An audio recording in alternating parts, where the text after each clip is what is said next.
आज का जो हमारा टॉपिक है वो है पेंटोस फास्फेट पाथवे। इसको HMP shunt hexose monophosphate pathway भी कहते हैं, डायरेक्ट ऑक्सीडेटिव पाथवे भी कहते हैं। प्रीवियस लेक्चर ग्लाइकोलाइसिस में हमने डिस्कस किया था कि जो ग्लूकोज है उसको बॉडी में तीन तरीकों से यूज किया जाता है। पहला ये है कि ग्लूकोज को ग्लाइकोजन में कन्वर्ट किया जाता है। दूसरे मेथड में हमने देखा था कि जो ग्लूकोज है उसको उसकी आगे ऑक्सीडेशन की जाती थी सिट्रिक ग्लाइकोलाइसिस देन आगे सिट्रिक एसिड साइकिल में। तीसरा मेथड हमने देखा था ग्लूकोज को यूज करने का, वो है पेंटोज फास्फेट पाथवे।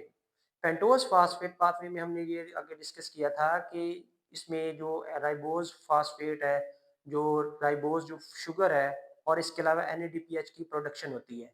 राइबोज का हमने देखा था कि ये आगे जो न्यूक्लिक एसिड्स हैं उसकी प्रोडक्शन के लिए होती है, डीएनए, आरएनए, एटीपी वगैरह न्यूक्लिक एसिड्स। देन जो एनएडीपीएच है, ये जो है ये रिड्यूसिंग एजेंट है जो कि सिंथेसिस में यूज होता है, किसकी? कोलेस्ट्रॉल हो गया, फैटी एसिड्स की सिंथेसिस में। तो आज का जो हमारा मेन टॉपिक है वो ये है पेंटोज फास्फेट पाथवे। हमारी बॉडी के अंदर 90% वो जो ग्लूकोज है यूज होता है वो सिट्रिक एसिड साइकिल और ग्लाइकोलाइसिस में। दो जो आगे इसके अलावा कुछ जो साइकिल है वो उसमें ये होता है पेंटोज फास्फेट पाथवे। इसमें आगे जो कुछ जो बचती है ग्लूकोज उसकी जो है ऑक्सीडेशन इस पाथवे के थ्रू होती है। तो सबसे पहले इसके हम देखते हैं कि स्टेप्स क्या क्या हैं। ग्लूकोज 6 फास्फेट के साथ जब एनएडीपी मिलता है तो होता है 6 phospho 6 phospho gluconolactone plus NADPH.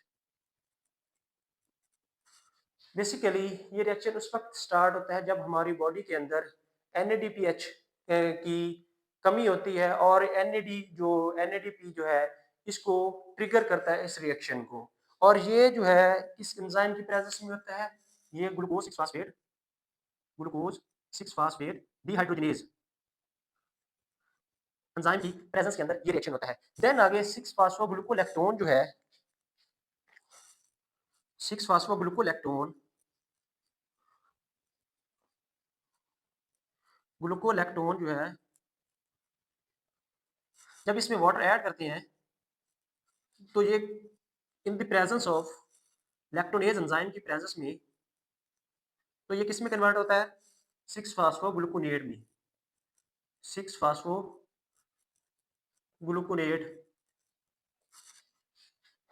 Glucose 6 phosphate में जो है एनएडीपी जब इसके साथ ऐड होता है इन the presence of glucose 6 phosphate dehydrogenase, तो वो 6 फास्फोग्लूकोलेक्टोन और प्लस साथ एनएडीपीएच की प्रोडक्शन होती है। और 6 फास्फोग्लूकोलेक्टोन या जब इसमें अगर वाटर ऐड किया जाता है लैक्टोनेज एंजाइम की प्रेजेंस के अंदर तो बनाता है 6 फास्फोग्लूकोनेट।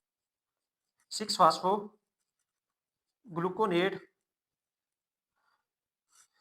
6 फास्फोग्लूकोनेट ये कन्वर्ट होता है राइबोलोज 5 फास्फेट में। और ये किस एंजाइम की प्रेजेंस में होता है? ये होता है 6 फास्फोग्लूकोनेट डिहाइड्रोजनेज एंजाइम की प्रेजेंस में। 6 फास्फोग्लूकोनेट फास्फोग्लूकोनेट डिहाइड्रोजनेज डिहाइड्रोजनेज एंजाइम की प्रेजेंस के अंदर ये राइबोलोज जो 5 फास्फेट है उसमें ये कन्वर्ट हो जाता है, जो कि ये पेंटोज शुगर है। आगे जो राइबोलोज 5 फास्फेट है 5 फास्फेट है, ये इसकी आइसोमराइजेशन होती है आइसोमरेज एंजाइम की प्रेजेंस में। ये कन्वर्ट होती है इसमें राइबोज 5 फास्फेट में। राइबोज 5 फास्फेट राइबोलोज 5 फास्फेट की आइसोमराइजेशन होती है, और ये आइसोमरेज एंजाइम की प्रेजेंस में ये कन्वर्ट होती है राइबोज 5 फास्फेट में। आगे जो है राइबोज 5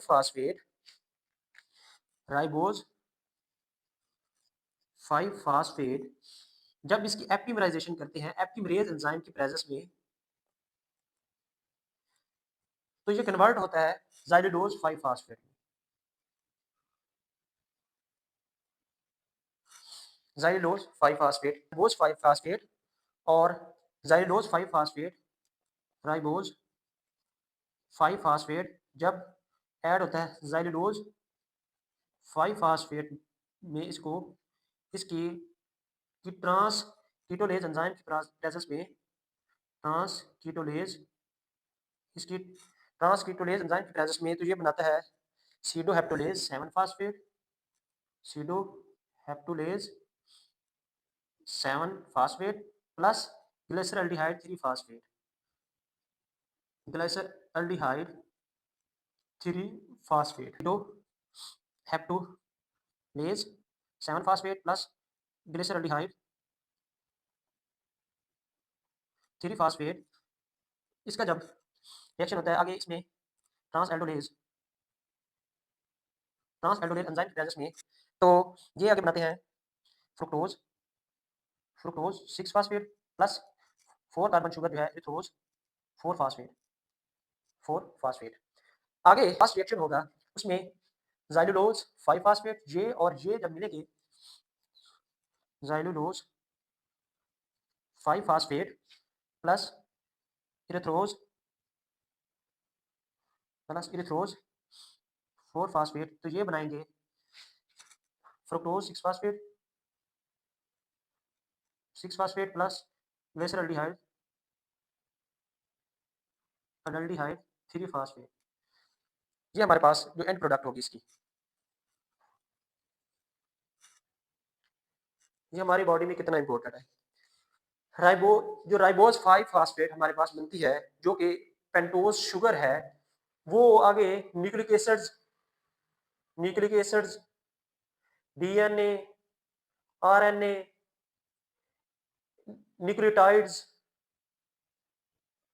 इनकी प्रोडक्शन में आगे जो हमारे पास पेंटोज शुगर है वो यूज होती है दूसरा ये है कि इंटर कन्वर्जन में ये रोल प्ले करता है इंटर कन्वर्जन किसकी पेंटोजेस की और हेक्सोजेस की पेंटोज एंड हेक्सोजेस अच्छा तीसरा ये है कि इसके अंदर जो NADPH की प्रोडक्शन होती है NADPH इसकी जो प्रोडक्शन होती है वो आगे ये बेसिकली एक रिड्यूसिंग एजेंट है जो इसकी आगे बायोसिंथेसिस किसमें कोलेस्ट्रॉल फैटी एसिड्स की बायोसिंथेसिस में है